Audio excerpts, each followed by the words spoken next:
बिस्मिल्लाहिर्रहमानिर्रहीम। चलें जी, अब नेक्स्ट हमारा चैप्टर नंबर 3 है मैट्रिसेस एंड डिटर्मिनेंट्स। इसको हमने डिस्कस करना है। ये मैट्रिसेस का वर्ड सबसे पहले जी इंग्लिश मैथमेटिशियन जेम्स सिल्वेस्टर ने इंट्रोड्यूस करवाया था। आर्थर कैली ने मैट्रिसेस जो है उनकी थ्योरी को डेवलप किया। एक्चुअली मैट्रिसेस आपके पास लीनियर ट्रांसफॉर्मेशंस होती हैं। लीनियर ट्रांसफॉर्मेशंस हम वेक्टर स्पेसेस में पढ़ेंगे जब हम एमएससी का कोर्स वेक्टर स्पेसेस पढ़ेंगे। तो ये एक्चुअली लीनियर ट्रांसफॉर्मेशंस हैं, आपके पास फंक्शंस ही होते हैं, ठीक है। बाकी ये हिस्ट्री दी हुई थोड़ी बहुत, ये आपने खुद पढ़नी है। और मैट्रिक्स की डेफिनेशन क्या होती है? ये रेक्टेंगुलर अरेंजमेंट्स है नंबर्स की या सिंबल्स की। सिंबल्स कह लें आप, ज़्यादा बेहतर है कि रेक्टेंगुलर अरेंजमेंट है सिंबल्स की, जिनको आप स्क्वायर ब्रैकेट्स में लिखते हैं, ठीक है। उसको मैट्रिक्स बोलते हैं। जो हॉरिजॉन्टल लाइन होती है उनको रोज बोलते हैं, और जो वर्टिकल लाइंस होती हैं उनको कॉलम्स बोलते हैं, ठीक है। और जो इसके मैट्रिक्स के अंदर लिखे होते हैं, एंट्रीज लिखी होती हैं, वो इसके एलिमेंट्स होते हैं या एंट्रीज होती हैं, ठीक है। तो ये मैट्रिक्स दिए हुए आपके पास 2 रोज़ 3 कॉलम्स हैं, और नेक्स्ट में आपके पास 4 रोज़ और 3 कॉलम्स हैं। उसके बाद एक ऑर्डर होता है। ऑर्डर ऑफ मैट्रिक्स क्या होता है? रोज़ इंटू कॉलम्स, रोज़ इंटू कॉलम्स। आपके पास ये पहला मैट्रिक्स जो है, इसकी रोज़ कितनी है? 2 रोज़ 3 कॉलम्स, तो 2/3 ऑर्डर का है। और लास्ट वाला जो है वो 4/3 ऑर्डर का है। यूजुअली मैट्रिक्स को हम कैपिटल लेटर से शो करते हैं, और मैट्रिक्स की जो एंट्रीज है उनको स्मॉल लेटर से शो करते हैं। और अक्सर ये होता है कि हम मैट्रिक्स को इस तरह शो करते हैं, ए बराबर देखें AIJ M/N, ठीक है। इसका मतलब ये है कि आई जो है वो आपका M तक है और J आपका N तक है। आई देखें M तक, J है आपका N तक। जो पहला होता है वो रोज़ होती हैं, और जो दूसरा होता है वो कॉलम्स होती हैं। तो आप मैट्रिक्स को इसी तरह भी लिख सकते हैं, ठीक है। अब देखें नीचे लिखा हो, जो elements of matrix need not to be always numbers. तो मैंने आपको बताया जी, ज़रूरी नहीं है कि नंबर्स ही हों, सिंबल्स भी हो सकते हैं, ऑब्जेक्ट्स भी हो सकते हैं, कोई इशू नहीं इससे। मैट्रिक्स जो हम रियल कहते हैं, अगर उसके सारे एलिमेंट्स जो हैं वो रियल आपके पास हों। रो मैट्रिक्स क्या होता है? अगर एक ही रो। कॉलम मैट्रिक्स क्या होता है? अगर एक ही कॉलम हो। रेक्टेंगुलर मैट्रिक्स क्या होता है जी? रोज़ और कॉलम्स की तादाद बराबर ना हो। स्क्वायर मैट्रिक्स सबसे इंपॉर्टेंट, जब बराबर हो जाए तादाद दोनों की, ठीक है। उसके बाद एक होता है प्रिंसिपल डायगोनल, जहाँ पे आपका AIJ बराबर हो जाते हैं। यानी आपकी ये वाली entries A11 A22 A33 A44 A55, ये वाली जो एंट्रीज हैं इनको हम प्रिंसिपल डायगोनल बोलते हैं, ठीक है। डायगोनल्स बेसिकली 2 टाइप्स के होते हैं। ये एक A11 A22 A33 A44 भी है, एक 1423 वाला 32 और 41 वाला भी, वो सेकेंडरी डायगोनल होता है। जो प्रिंसिपल डायगोनल है, जो मेन डायगोनल है, वो हमारा यही होता है, A11 A22 A33 A44, ये वाली एंट्री, ठीक है। डायगोनल मैट्रिक्स वो होता है जिसमें डायगोनल एंट्रीज में से कम कोई एक नॉन जीरो और बाकी सारी जीरो, ठीक है। तो ये आपके पास डायगोनल मैट्रिक्स होते हैं। स्केलर ऐसे डायगोनल मैट्रिक्स होते हैं जिनमें सारी डायगोनल एंट्रीज बराबर होती हैं, जीरो नहीं होती। जीरो के अलावा कोई कांस्टेंट हो सकता है आपका, ठीक है। यूनिट मैट्रिक्स एक खास किस्म का स्केलर मैट्रिक्स होता है जिसमें डायगोनल एंट्रीज 1 1 होती हैं सारी। नल मैट्रिक्स जिसमें सारी एंट्रीज जीरो हो। इक्वल मैट्रिक्स, 2 मैट्रिक्स इक्वल कब होते हैं? अगर उनका ऑर्डर सेम हो और उनकी एंट्रीज कॉरस्पॉन्डिंग एंट्रीज भी सेम हो। यानी पहले मैट्रिक्स में जो पहली एंट्री है वो दूसरे मैट्रिक्स में पहली एंट्री होनी चाहिए। पहली एंट्री का मतलब पहली रो पहला कॉलम, और अगर मैं दूसरी एंट्री की बात करूँ तो इसका मतलब होगा पहली रो दूसरा कॉलम, ठीक है। तो ये कॉरस्पॉन्डिंग एंट्रीज जो है ये आपस में बराबर होनी चाहिए, फिर मैट्रिक्स इक्वल होते हैं। मैट्रिक्स को ऐड कैसे करते हैं जी? कॉरस्पॉन्डिंग एलिमेंट्स को ऐड करते हैं। इधर से पहला, उधर से पहला, इधर से दूसरा, उधर से दूसरा, इधर से तीसरा, उधर से तीसरा, ठीक है। या इधर से पहली रो का पहला एलिमेंट, उधर से पहली रो का पहला एलिमेंट, इधर से पहली रो का दूसरा, दूसरी तरफ भी पहली रो का दूसरा। तो कॉरस्पॉन्डिंग जो एंट्रीज हैं उनको हम ऐड करते हैं, ठीक है। AIJ को BIJ में ऐड करते हैं, सेम। ट्रांसपोज क्या होता है जी? रोज़ को कॉलम्स में बदल देना या फिर कॉलम को रोज़ में बदल देना, कि जो आपके कॉलम्स हैं वो रोज़ बन जाएं और जो रोज़ हैं वो कॉलम्स बन जाएं, ठीक है। स्केलर मल्टीप्लिकेशन क्या होती है कि अगर आप आप मैट्रिक्स है उसको स्केलर से मल्टीप्लाई करना है, तो आप उस मैट्रिक्स की सारी एंट्रीज को स्केलर से मल्टीप्लाई करेंगे, ठीक है।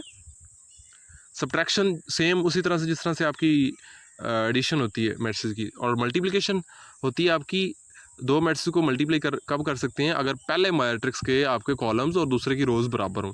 A को B से तब मल्टीप्लाई किया जा सकता है अगर A के कॉलम्स और B की रोज़ बराबर हों, ठीक है। और करना क्या होता है? पहले की रोज़ दूसरे के कॉलम्स, इस तरह मल्टीप्लाई करते हैं हम, ठीक है। ये आप 9th क्लास में देख चुके होंगे। डिटर्मिनेंट 2/2 मैट्रिक्स का क्या होता है जी? अगर A मैट्रिक्स आपके पास ABCD है तो डिटर्मिनेंट क्या होता है? Principal diagonal minus secondary diagonal, उनका प्रोडक्ट, ये इन एंट्रीज का प्रोडक्ट। प्रिंसिपल डायगोनल की एंट्रीज उनका प्रोडक्ट माइनस जो सेकेंडरी डायगोनल है उनकी एंट्रीज का प्रोडक्ट होता है। AD माइनस BC आपके पास आ जाता है। सिंगुलर वो होते हैं जिनका डिटर्मिनेंट जीरो हो जाए, नॉन सिंगुलर वो होते हैं जिनका डिटर्मिनेंट नॉन जीरो, कोई भी नंबर आ जाए जीरो के अलावा। एडजॉइंट कैसे निकालते हैं जी, जो प्रिंसिपल डायगोनल वाली एंट्रीज हैं उनको हम साइंस उनकी प्लेस चेंज करते हैं, पोजीशन चेंज करते हैं, और जो सेकेंडरी डायगोनल है उनकी जगह चेंज करते हैं। सॉरी, जो आपका प्रिंसिपल डायगोनल है उसके एलिमेंट्स की पोजीशन, और जो सेकेंडरी डायगोनल है उन एलिमेंट्स की आप जो साइंस हैं उनको चेंज करते हैं। इन्वर्स क्या होता है, ए इन्वर्स, एक मैट्रिक्स क्या होगा, ए बी का इन्वर्स होगा ए, अगर ए और बी का प्रोडक्ट जो है वो आइडेंटिटी बन जाए आपके पास, ठीक है। तो जिस मैट्रिक्स का ऑर्डर जितना ऑर्डर होगा उतने ऑर्डर की आइडेंटिटी भी आनी चाहिए। और किसी भी नॉन सिंगुलर मैट्रिक्स के लिए ए बराबर होता है, ए का इन्वर्स बराबर होता है 1/a determinant into adjoint of A. ये फार्मूला आप 9वीं क्लास में पढ़ चुके होंगे, तो इसके क्वेश्चंस आप लोग खुद कर सकते हैं, कोई इशू नहीं है। सोल्यूशन कैसे निकालना लीनियर इक्वेशन का, वो आपके पास क्रैमर रूल था और वो इन्वर्स मेथड था, लेकिन वो तभी निकलते हैं जब आपके पास ए डिटर्मिनेंट जीरो ना हो, ठीक है। और लीनियर इक्वेशन का यूनिक सोल्यूशन होता है अगर ए डिटर्मिनेंट जीरो ना हो। उसके बाद फील्ड की डेफ प्रॉपर्टीज़ हम फर्स्ट चैप्टर में पढ़ चुके हैं, और ये प्रॉपर्टीज़ जो हमने प्रॉपर्टीज़ एडिशन के लिए या मल्टीप्लिकेशन की पढ़ी, वही प्रॉपर्टीज़ मैट्रिसेस की हैं, एडिशन की भी मल्टीप्लिकेशन की भी, ठीक है, सेम वही प्रॉपर्टीज़ हैं। और ये एक बात याद रखनी है, matrix multiplication is not commutative in general, कि मैट्रिक्स की जो मल्टीप्लिकेशन है वो ज़रूरी नहीं है इन जनरल कम्यूटेटिव नहीं होती, बिकॉज आपको ऐसी एग्जांपल्स मिल जाती हैं जहाँ पे ए और बी का प्रोडक्ट बी और ए के प्रोडक्ट के बराबर नहीं आता, जैसे यहाँ पे उसने एग्जांपल दी हुई है, ठीक है। लेकिन कुछ आपको ऐसे मैट्रिक्स मिल भी जाएंगे जहाँ पे ये बराबर भी आ सकते हैं। डिटर्मिनेंट्स में सबसे पहले आपके पास डिटर्मिनेंट है आपके पास हायर ऑर्डर के 3/3 या 4/4 के। सबसे पहले आपके पास माइनर आता है या को फैक्टर आता है। माइनर कैसे निकालते हैं एक एलिमेंट का, आप अगर आपने माइनर निकालना है A11, ठीक है, या एम माइनर को हम शो करते हैं कैपिटल एम से, बेसिकली MIJ अगर आपने माइनर निकालना है तो वो क्या होगा, MIJ का मतलब है वो वाला डिटर्मिनेंट जो आई रो और जे कॉलम को डिलीट करने से है, ठीक है। MIJ का मतलब है वो डिटर्मिनेंट जो आप आई रो और जे कॉलम को डिलीट करके आपने हासिल किया।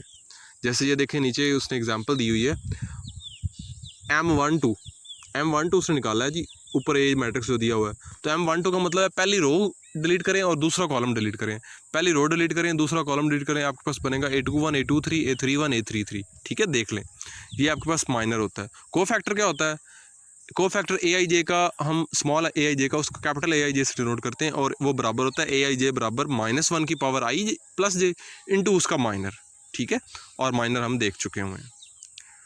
डिटर्मिनेंट कैसे निकालते हैं जी, बहुत सारे वेज हैं, हम जो रोज़ या कॉलम से एक्सपैंड करते हैं वो भी वेज हैं। उसके अलावा ये जो मेथड है कि हम हर एलिमेंट को उसके को फैक्टर से मल्टीप्लाई कर दें किसी रो या किसी कॉलम का, एक्चुअली होता तो वही है, जो हम रो या कॉलम से एक्सपैंड करते हैं वो एक्चुअली वही वे है कि हम हर एलिमेंट को उसके माइनर से को फैक्टर से मल्टीप्लाई कर रहे होते हैं, क्योंकि वहाँ पे माइनस के साइंस भी चेंज होते हैं ना, मतलब पहले के साथ प्लस आता है, दूसरे के साथ माइनस, तीसरे के साथ फिर प्लस, इस तरह साइंस हमारे चेंज होते हैं।